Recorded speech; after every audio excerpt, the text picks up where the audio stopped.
I had intended to take a longer break to process my feelings about Kung Fu Tower, the Great Triangle, and the abandoned Cineplex.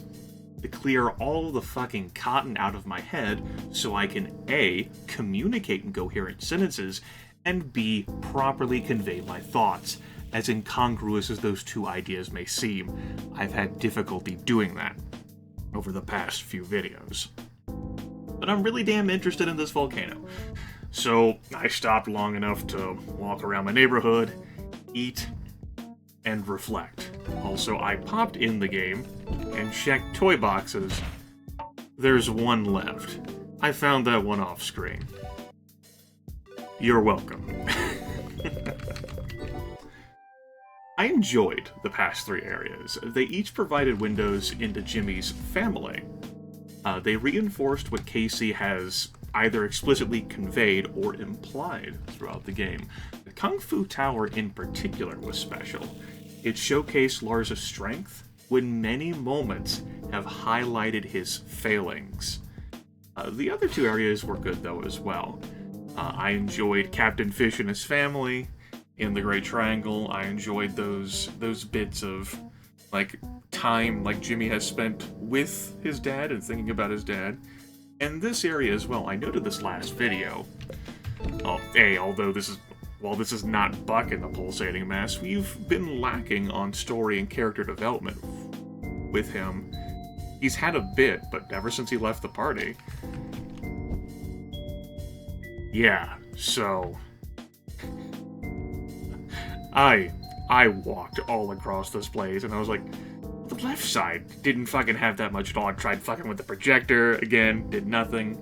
A fun note, the projector that you do change to reveal the final light bulb, at least the light bulb for this area, which is our final light bulb.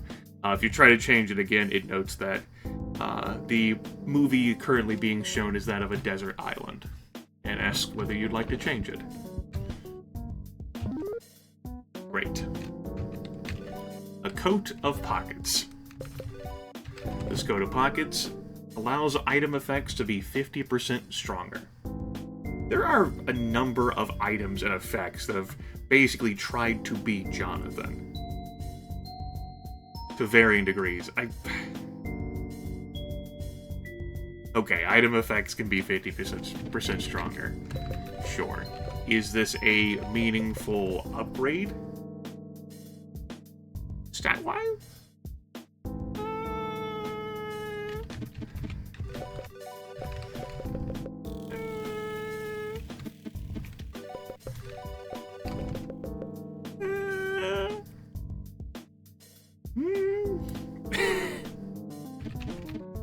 It's a stretch. I can see putting this on Helga, because that's not much of a loss in defense and magic defense, and she's the one most likely to use items in our combat situations. To chuck colas at Jimmy or Andrew. So yeah, I could see that being of value. Do I want to take off her awesome rainbow gown though? No, not because of the stats, really, but because it's a rainbow gown. Fuck that coat. We're trying to turn people into Jonathan lights, man. Now I could use my marvelous teleporter. I might as well, actually. Same vicinity anyway.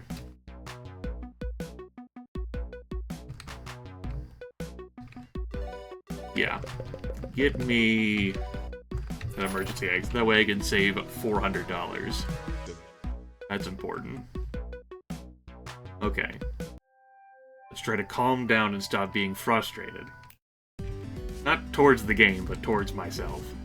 I have in my notes where to get to this island. Southeast of Hart Prison, north of Bonita Vista. This is Bonita Vista. North. There we go. How about that?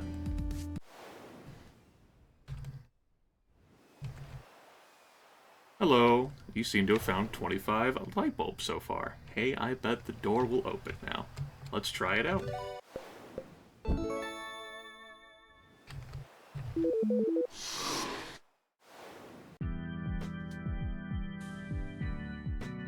So, these light bulbs just started as... I mean, up to this point in the game, they've been items, like little collectibles with no explanation in the areas we've been to, in most of the areas we've been to. The detective in Mute Notes offers to help you find them, but not needed his help. But he still offers to help locate these things. But we still have had no explanation for what these are for. The light bulbs are for opening a dungeon. What's inside? Clearly this dungeon is not needed to go through the game. We have all 6 orbs. We could presumably hit up what used to be Central Hub, or what will probably be the final confrontation with the Pulsating Mass.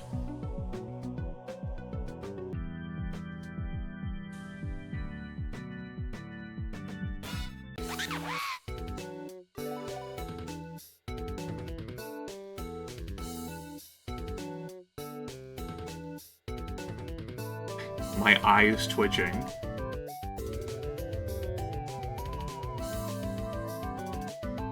That's a Punch Tanaka Guardian. I hadn't... Like, it didn't even cross my mind that... You know, 6 characters, Jonathan... I didn't even think of... Well, this isn't an orb place, though. It's a light bulb place. Like, that is the face for his, like, personality in his inventory, right? No, it didn't cross my mind.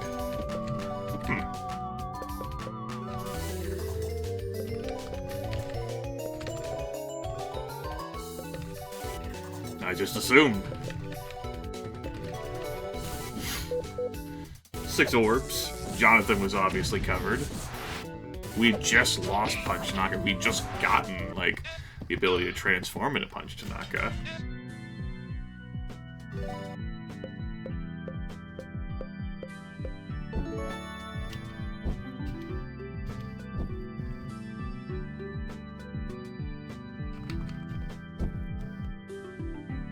I can't move until the fire goes out.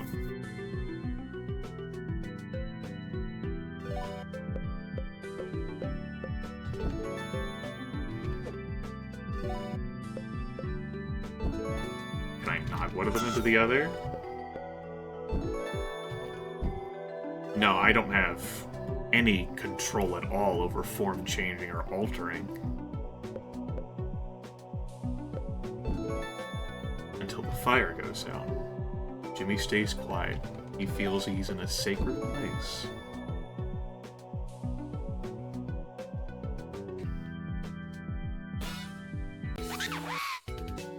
Okay, red and green exclamations here. We've got Gusto as well as Smoke. You can steal $600 from Gusto. There's no need. I haven't visited the bank to deposit my money in case we find more interest. Oh well. Smoke there is probably resistant to physical damage.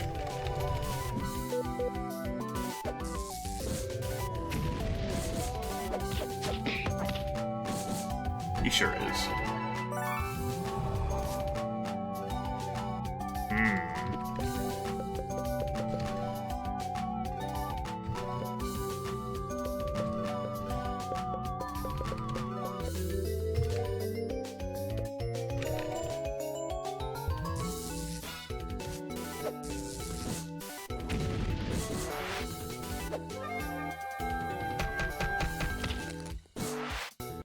Already burned through a lot of Andrew's Moxie.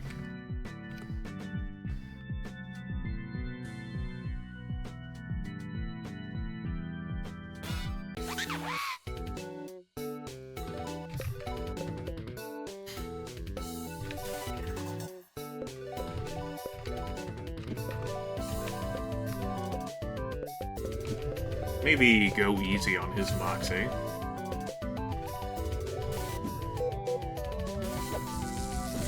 Or, you know, start using items.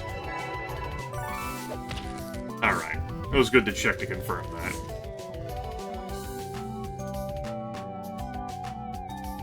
He has a Revival Upon Death ability.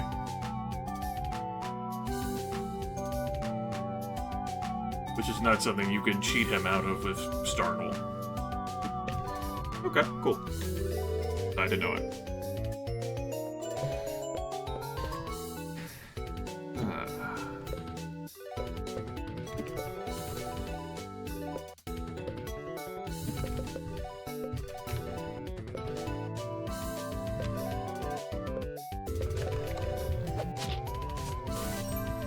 A solid 250 damage hit.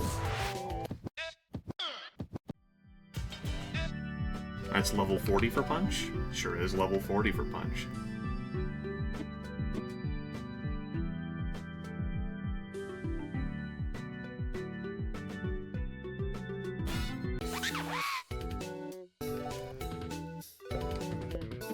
Prayer Flower.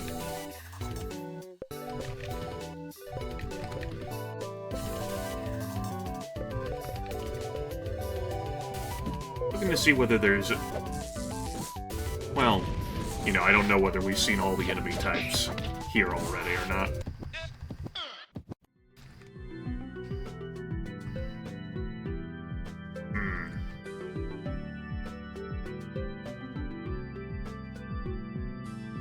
I'll have to keep that toy box in mind.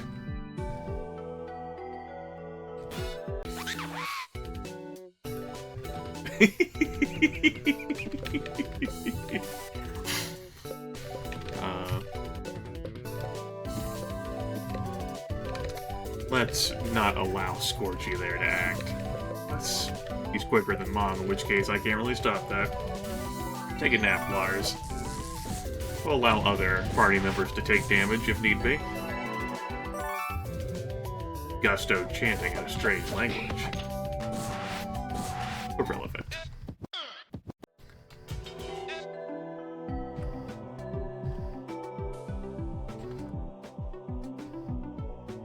I like this climb. I like being able to see the beach island in the background. It looks cool.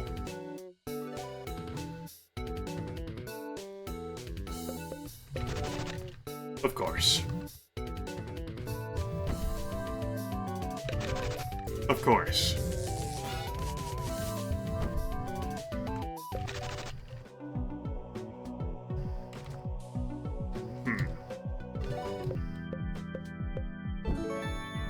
Can we renew this thing?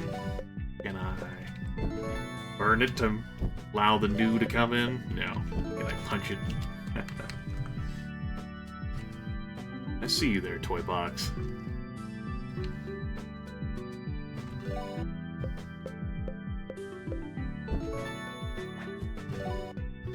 Might as well stay in this form. No. Oh. Got some love in here along with a burning tuxedo. This tuxedo is literally on fire. 5% HP drain.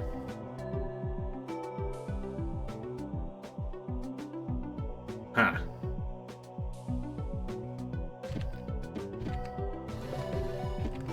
Huh.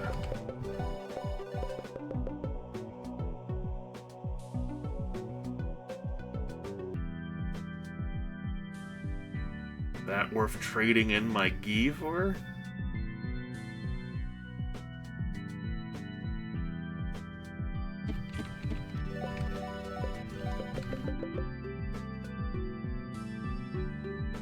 I think so. I think that's worth trading in the gi.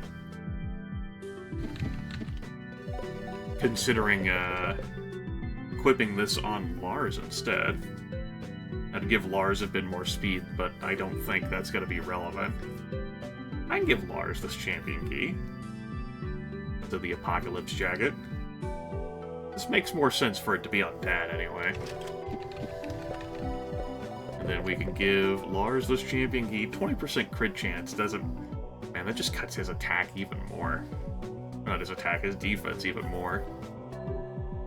Will 68 agility be that impactful in the grand scheme of things? debatable.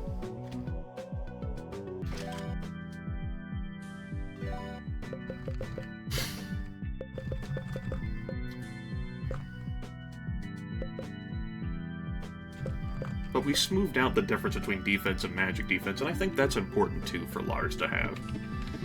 So, Champion Key stays on for now.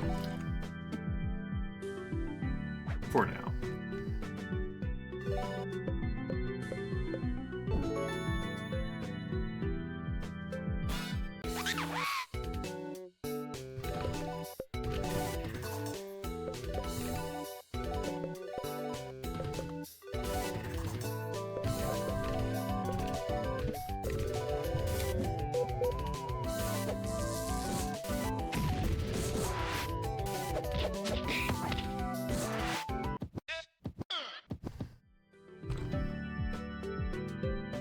Besides, more than the gi, I enjoy the idea of Jimmy's dad wearing a burning tuxedo to amuse his mate. Oh, full restore. Delicious. Alright, burn through all of the abilities then.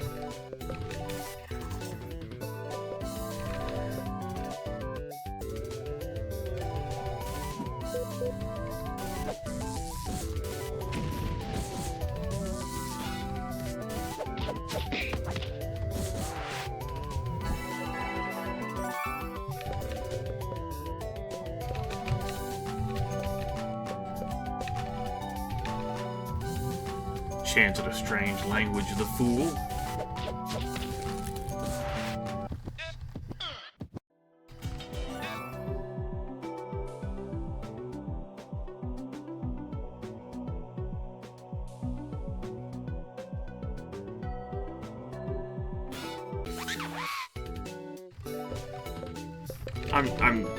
No. I was busy thinking about how ominous this looked. I don't have time for you.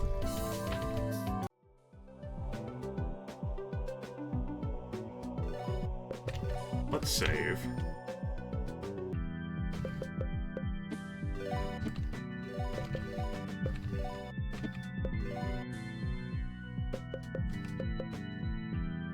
Yeah, I'm cool with those.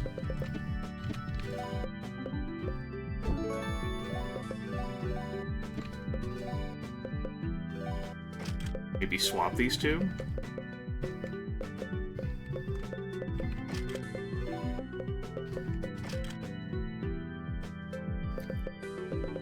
Sure.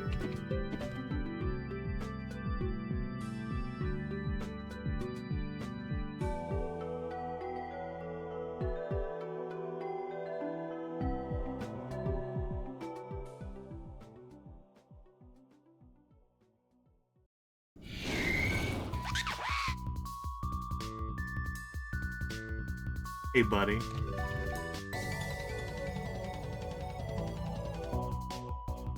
Another great job of foreshadowing by Casey. Like, the layers of interwoven detail, like with Punch Tanaka, the janitor thing. I mentioned this earlier this session, brought back, reflecting on the idea of Andrew, like, and talking about things that aren't real, but trying to think of how they could be real. Like this. The Desert Island, like, movie, and then all of the imagery we saw here, in this dungeon. The light bulbs brought us here, which brought us to this Phoenix. Which has nothing for us to steal. Okay. Cold shot. Do you move faster than the Phoenix? Analysis. Undulate.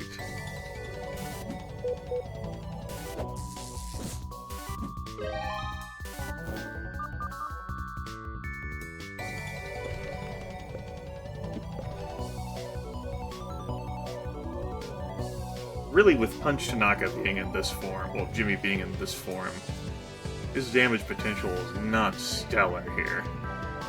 Andrew's probably the one who should deliver this blow of the Kung Fu Punch. Even with Cold Shot? Even with Cold Shot. Jimmy, you called your shot?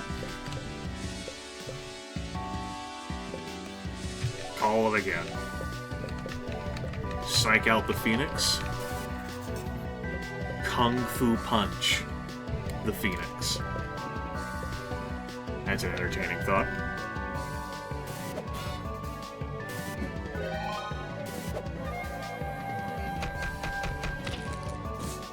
Oh!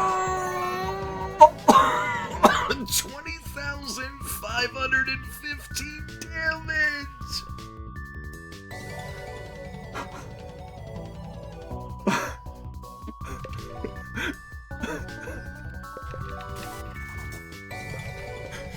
That is what I'm talking about. Violet's father with your burning fucking tuxedo.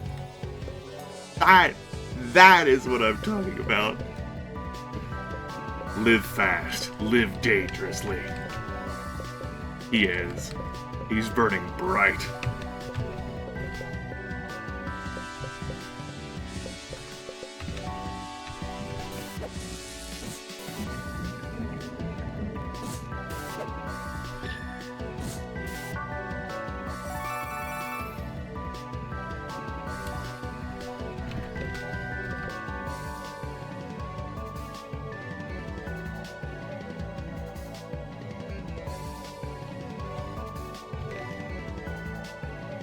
Jimmy's damage is going to be less now.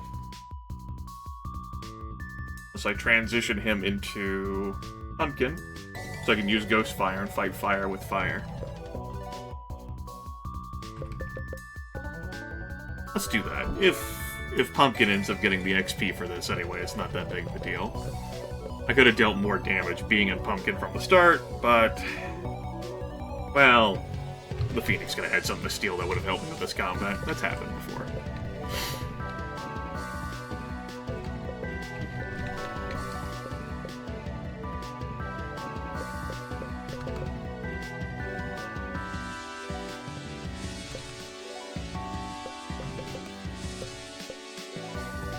Let's see what the Phoenix can do now that I've no longer got it startle locked.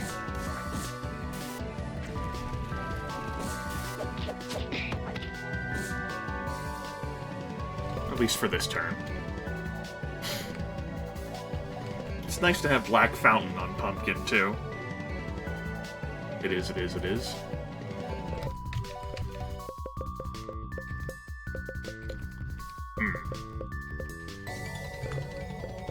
Just chuck that.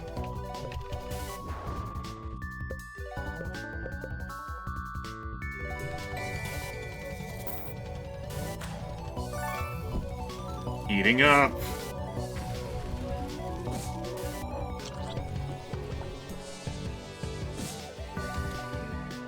A counter, huh? Interesting. Interesting.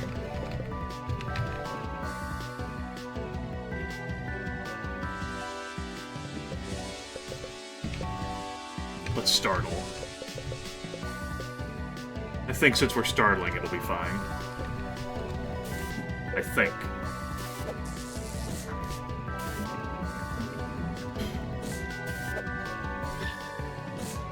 Yeah, Mom took some damage there, but that's okay.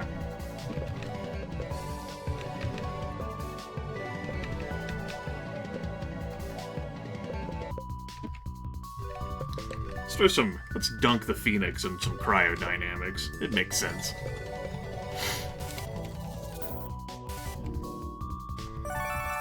Tell that Phoenix to chill the fuck up. Okay. Didn't get around to it. Would you like 21,000 XP? Here's 21,000 XP. Yeah. Pumpkin will bask in the XP. Really, we all will.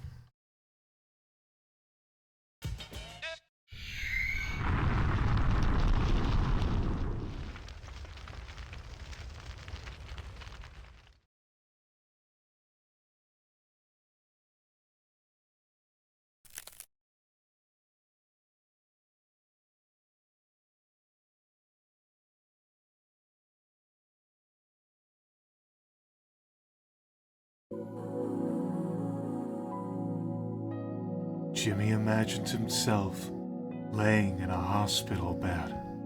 His blankets are itchy, but his arms are too weak to scratch himself. There's a machine next to him that beeps from time to time. It's the worst sound in the world. It sounds like a robot sighing. The machine also has green lights on it. Some of them blink. Whenever it's night, the room is still green. Jimmy can hardly get any sleep. Sometimes, people come here to cry. This makes Jimmy sad too. This is a sad, awful place, and Jimmy is tired of being here. Jimmy's head feels weighed down by sleep. The machine sighs next to him. Jimmy's eyes close anyway. The world drifts far, far away. Suddenly, Jimmy's chest feels hot. His eyes open wide. He's sitting up for the first time in weeks. The room is getting hotter and hotter. The machines and cables have begun to melt. Jimmy hears a prolonged, defeated beep, and the only sound is the crackling fire. Jimmy doesn't feel hot at all, though. He feels alive, energized. Jimmy thinks that if he put his mind to it, he could fly right out of bed. He could fly and fly. He could burn bright forever, like a brand new sun.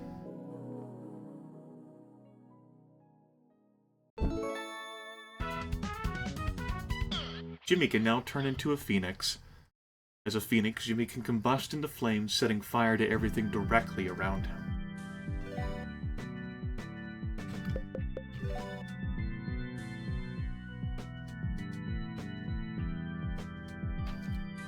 The light bulbs turned into this dungeon, which turned into this form. Phoenix, +1 magic attack, magic defense, and agility per level. It has no attribute weaknesses. Skills include Immolate, which burns the enemies to a crisp, 2-turn warm-up for 500% magical damage to all enemies. We've got Sacrifice, which heals everyone, but Jimmy goes down. There's Sacred Fire, which revives an ally to 50% health, and there's a Calming Breeze, which heals 50% of all allies' HP.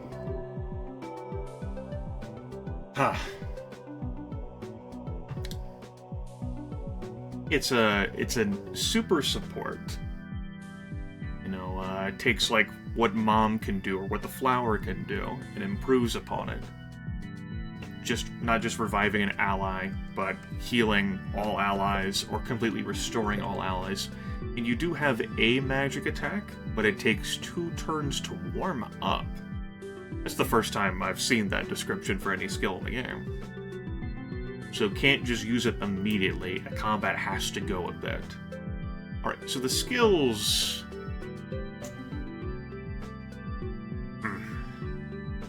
Take a look at the passives. We have Living Flames, which counters all physical attacks. Oof. You combine that with what Punch can do and what the Revolting Blob can do. Flames of Rebirth. Jimmy auto-revives once per battle. So, let's say that you need to sacrifice. Okay. Okay.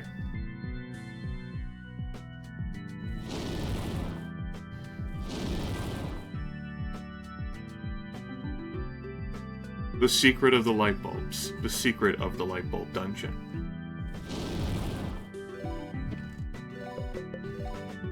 Okay. Next time, folks, we'll take care of the stuff I've left behind in this dungeon.